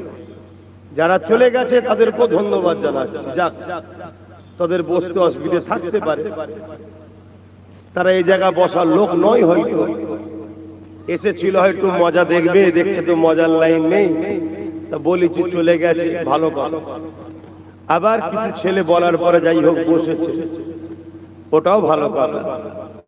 কিন্তু যারা দোকান কাটা রয়েছে সেগুলোকে তো দেখে এখনো খারাপ লাগছে। কি গো, তোমরা একটু দেখো না, ঘুরে আছে কিছু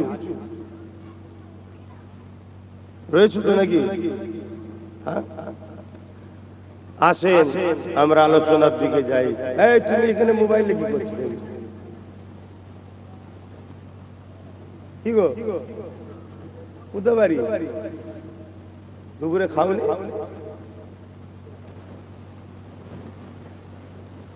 বহুত সাইজ হয়ে যাবে।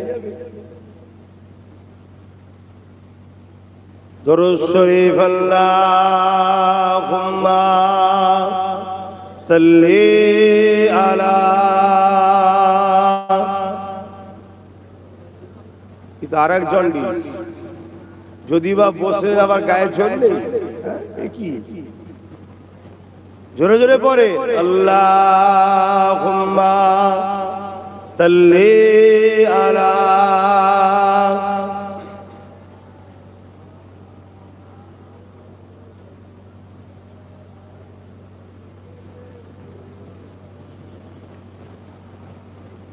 أعوذ بالله من الشيطان الرجيم.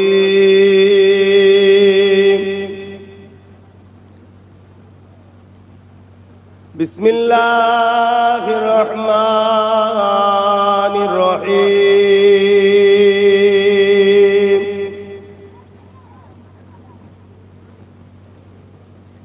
الحمد لله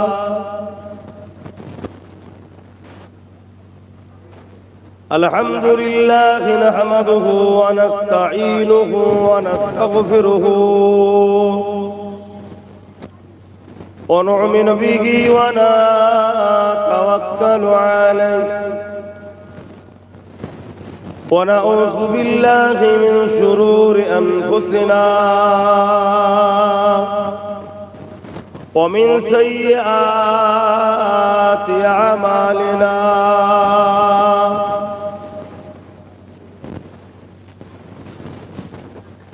من يهدي الله فلا مضل له ومن يضلله فلا هادي له.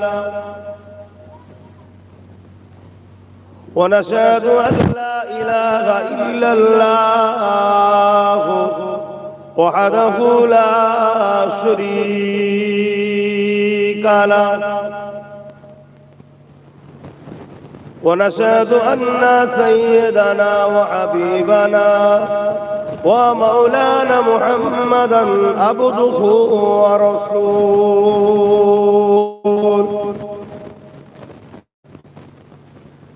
أما بعد فيا أيها الحاضرون رحمكم الله. قال الله تعالى في كلام المجيد والفرقان الحميد.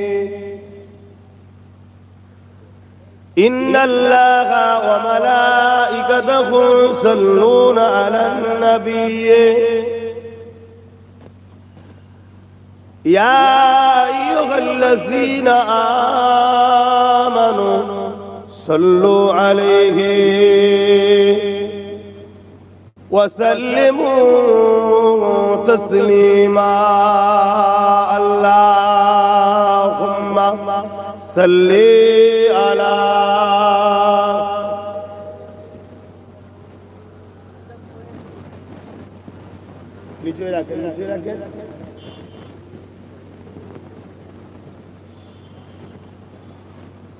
আব্বা ভাইরা একটু জোরে জোরে দরুদ পড়ে, জবান খুলে একসাথে পড়েন। দরুদ পড়া আমাদের ধর্মীয় কাজ। আমরা ইসলাম ধর্মের অনুসারী, আমাদের তো কাজ অতএব দরুদ তো পড়তে হবে। আল্লাহ তো হুকুম করেছে আল্লাযীনা আমানু, হে ঈমানদারেরা, সল্লু, তোমরা দরুদ পড়ো। আবার সেই দেখুন এক এক করে কমিটির ছেলেগুলো কি করছে। আমি দাঁড়িয়ে থাকা লোক মাহফিলের আশপাশে দেখতে চাইছি, হয় বসবেন না চলে যান। আর তোমরাও একটু এগিয়ে গিয়ে কাছে সরে আসো। যারা বসে আছেন কাছে সরে আসেন, এক জায়গায় হন। ফাঁকা রেখেছেন কেন বিছখানটা? আল্লাহ রসুল বললেন মাহফিলে ফাঁকা রাখলে সেখানে ইবলিস শয়তান এসে বসে। কিরকম মুসলমান আপনারা, নবীর কথা শোনেন না? উঠে আসে, উঠে ওই মানুষগুলো উঠে সাথে জোরে যায়। চলে আসেন, তাড়াতাড়ি আসেন। কথা এখনো বসে আছে কেমন দেখ, উঠে এসে এর সাথে জুড়ে যান। বয়স হয়েছে, মরার সময় হয়েছে, এখনো শুধরাইনি, পরিবর্তন এখনো হলো না। মরার বয়স হয়ে গেছে, দেখ পুরো লড়তে চাইছে, মানে কি খব্বিশে ওকে ধরেছে, এখনো লড়ছে। জান্নাতের বাগানে একটু গেছে বসবে, তাও ওর সময়, এই বুড়ো বয়স মরার সময়। চিন্তা করে এই সব মুসলমান মার খাবে না তো কারা খাবে? এমনি মারছে, আমাদের দোষে আমরা মার খেয়েছি। একে তাকে দোষ না দিয়ে নিজের দিকে তাকিয়ে দেখে, কি গো কষ্ট হচ্ছে নাকি আমার কথাতে? একটু হ্যাঁ কি না বলেন না, কষ্ট হচ্ছে? লজ্জার কথা, লজ্জার কথা। আল্লাহ নবী কত কষ্ট করে ইসলামটা প্রতিষ্ঠিত করলো, সেই নবীর দিনটাকে মানতে তো পাচ্ছি না, একটু দিনই মাহফিলটাকে সম্মান করবো সেটাও পাচ্ছি না। এরকম মুসলমান থাকার থেকে মরে যাওয়া ভালো। এদের জন্য ভালো মুসলমানগুলোকে গাল খেতে হয়। কথা বুঝা? বাপ আমি স্পষ্ট কথা বলার লোক, তাতে লোক আমার সাথে মিশবে মিশবে না মিশবে না মিশবে, ওসব নিয়ে আমি ধান্দায় থাকি না। আমি আল্লাহ রসুলের জন্য কথা বলি। আল্লাহ নবী বলেছেন, যেখানে আল্লাহর কথা হয় সেখানে তোমরা গিয়ে বসবে। সাহাবারা জিজ্ঞেস করলে, হুজুর বসলে কি লাভ? আল্লাহ নবী বললে, তোমাদের ছোট ছোট গুনাহগুলো আল্লাহ মাফ করে দেবে। জোরে বলুন সুবহানাল্লাহ। তোমরা যখন এই মাহফিলে গিয়ে বসবে, আল্লাহ পাক তোমাদের উপরে রাজি খুশি হয়ে যাবে। জোরে বলুন সুবহানাল্লাহ। আল্লাহ যখন রাজি খুশি হয়ে যাবে, ওই সময় যদি তোমরা তওবা করো এই মাহফিলে বসে, মায়ের পেট থেকে যেমন বাহির হয়েছিলাম কোনো গুনাহ ছিল না, ওই রকম বেগুনাহ করে আল্লাহ পাক ঘরে নিয়ে যাবে। জোরে বলুন সুবহানাল্লাহ। আরো জবান খুলে বলুন সুবহানাল্লাহ। এরকম জায়গায় যদি না বসেন তো বসবেন কোথায়? আসেন বসি। যখন গেছেন আপনারা মহব্বতে একটু দরুদ পড়েন, নবীর উপর দরুদ পড়ছেন। দুনিয়ার বেঈমান চোর জালিম নেতাদের ঝান্ডা ধরে স্লোগান দেন কত জোরে জোরে, যে নবী না হলে কোনো বাপের বেটা জান্নাতে যেতে পারবে না। সমস্ত নবীরা কিয়ামতের দিন নফসি নফসি করবে, তুমি আমি তো দূরের কথা। আদম নবী থেকে ঈসা নবী, নবীরা কিয়ামতের দিন নফসি, আমার কি হবে আমার কি হবে আমার কি হবে বলবে, তুমি আমি কোথাকারের কে? যে নবীর ওসিলায় আল্লাহ চাইলে তুমি আমি জান্নাতে যাব, বলো ইনশাআল্লাহ। এই আশা রাখতে আল্লাহ বলেছে, নিরাশ করতে আল্লাহ বলেনি। আশা রাখছি। আর আমরা আল্লাহ কারো তো জান্নাতে বসে আছি, দুনিয়ায় যখন জান্নাতের বাগানে বসছি, আল্লাহ ইনশাআল্লাহ আখিরাতেও বসাবে। বলুন ইনশাআল্লাহ। আল্লাহ কবুল করেন, বলুন আল্লাহুম্মা আমিন। আমাদের আল্লাহ কপালে জান্নাত রেখেছে দুনিয়ার আকারে, এত আশা করছি। একটু মহব্বতে জবান খুলে পড়ে, তুমি ঘেটুনি ভাই, মাইকলা ভাই, যা আছে আল্লাহুম্মা সাল্লি আলা মাওলানা মুহাম্মদ ওয়া আলিহি।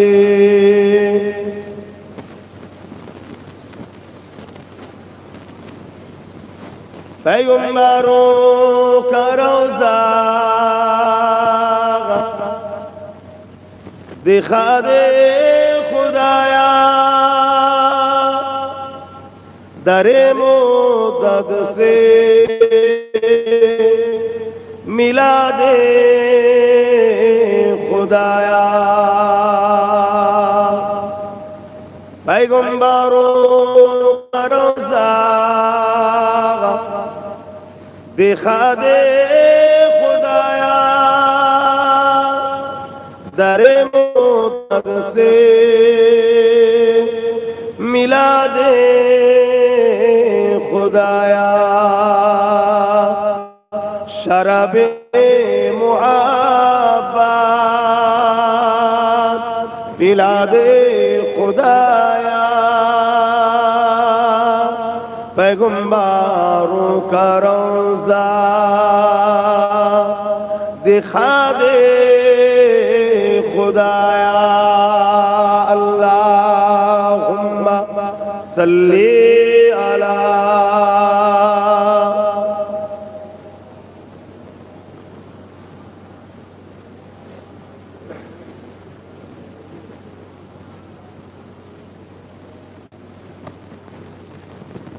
मदगारे जिसी का रसूले खुदा हो उसे और हिम्मत का परवाह किया है मदद को चले आएंगे कमली वाला डूबते डूबते ही संभल जाएगा अल्लाहुम्मा सल्ली अला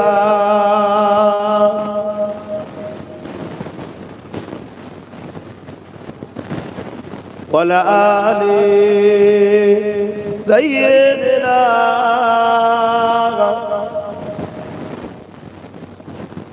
कलिमा ला इलाहा इल्लल्लाह ला इलाहा इल्लल्लाह जबान खुले खुले पढ़े ला इलाहा इल्लल्लाह ला इलाहा इल्लल्लाह मुहम्मदुर रसूलुल्लाह हस्बी रब्बी जल्लल्लाह मा फी क़ल्बी ग़ैरुल्लाह नूर मुहम्मद सल्लल्लाह हक़ ला इलाहा इल्लल्लाह ला इलाहा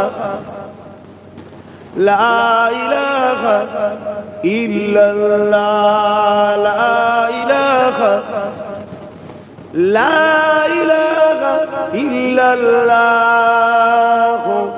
मुहम्मदुर रसूलुल्लाह अल्लाहुम्मा सल्ली अला सय्यदना मौलाना मुहम्मद वला आलिहि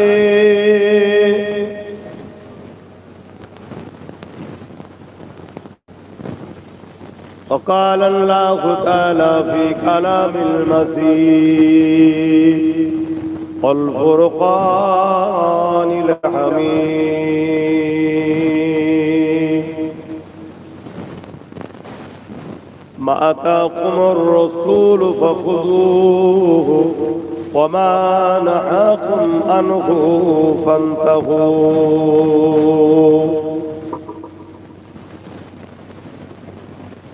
وقال النبي صلى الله عليه وسلم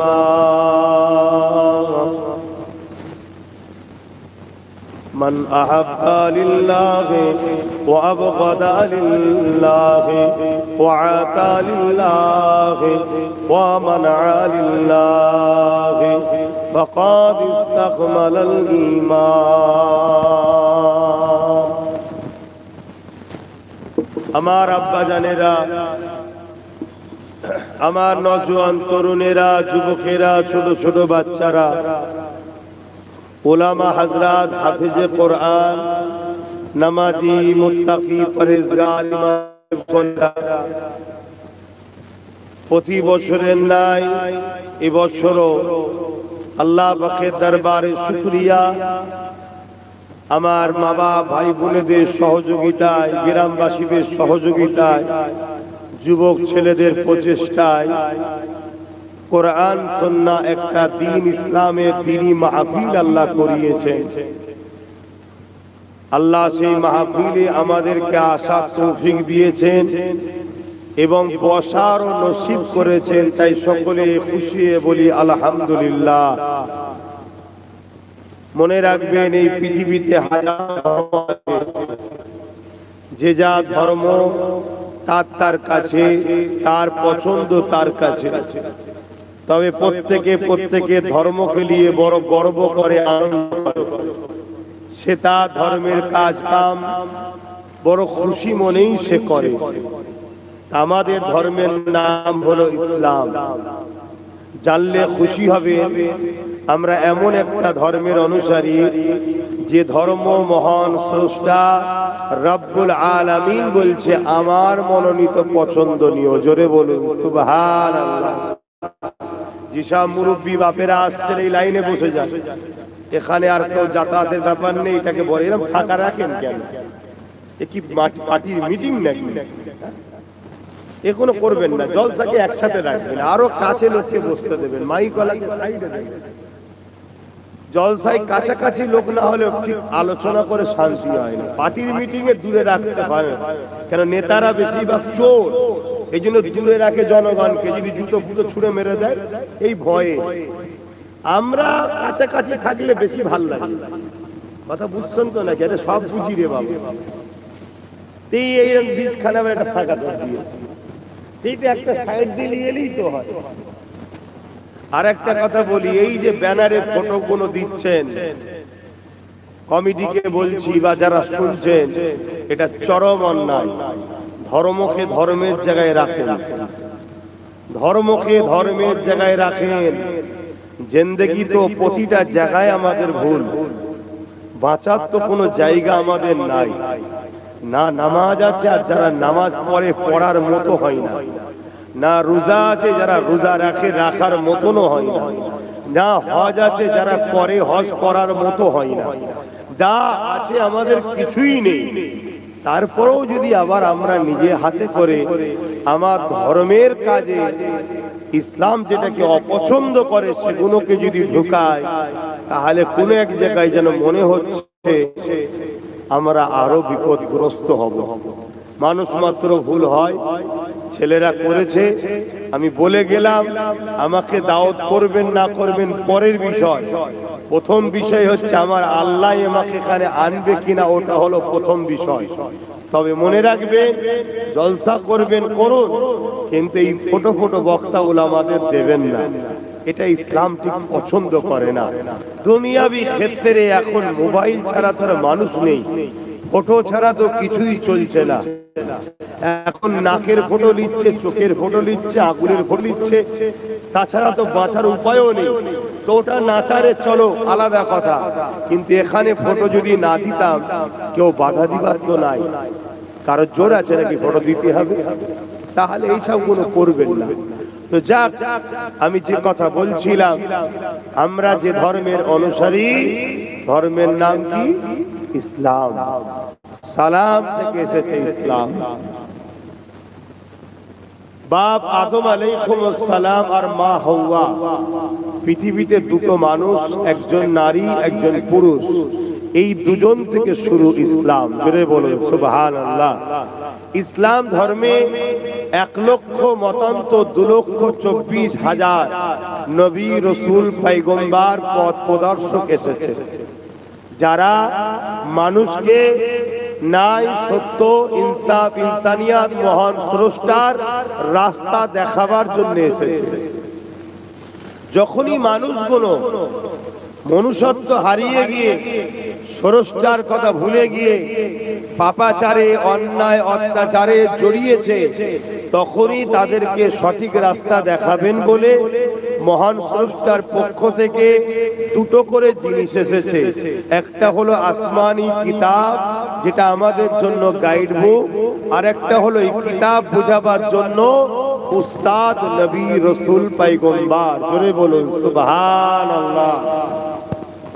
মোট 104টে কিতাব। কটা একটু বলুন? 104টে, একটু সাথ দেবেন। মোট 104টে কিতাব আসমানি এসেছে। 100 আরো যে 3টে কিতাব আছে কোরআন ছাড়া, সেগুলোও সত্য, সেগুলোকেও আমরা বিশ্বাস করি, তার উপরও আমরা ঈমান আনি।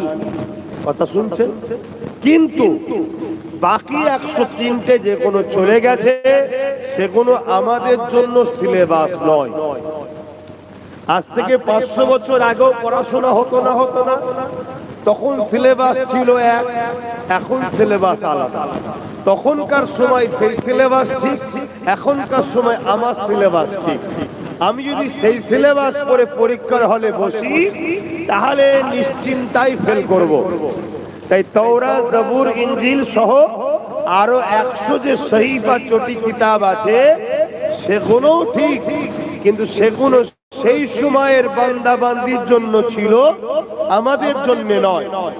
আমাদের জন্য আজ থেকে 1500 বছর আগে এই পৃথিবী যখন অন্যায়, অত্যাচার, রাহাজানি, খুন, দাঙ্গা, ফাসাদ, ধর্ষণ, বাচ্চা কন্যা সন্তান হলে জ্যান্ত পুঁতে দেওয়া, এক কথায় অশান্তির দাবানল যখন চলে গিয়েছিল পৃথিবীতে, এই মানুষ্য জাতিগুলোকে ধ্বংসের হাত থেকে বাঁচাবার জন্যে, শান্তির রাস্তা দেখাবার জন্যে মহান স্রষ্টা রব্বুল আলামিন সর্বকালের সর্বশ্রেষ্ঠ, দোনো জাহানের সুলতান, নবীদের নবী আহমদ মুস্তফা মুহাম্মদ মুস্তফা সাল্লাল্লাহু আলাইহি ওয়াসাল্লামকে 570 খ্রিস্টাব্দে 12 রবিউল আউয়ালে সোমবার শুভে সাদেকের সময় আব্দুল্লাহ হুজুরের ঘরে আম্মা আমিনার কোলে আমাদের নাজাত ও মুক্তির রাস্তা দেখাবার জন্য পাঠিয়েছিলেন। জোরে বলুন সুবহানাল্লাহ, আরো জোরে বলুন সুবহানাল্লাহ।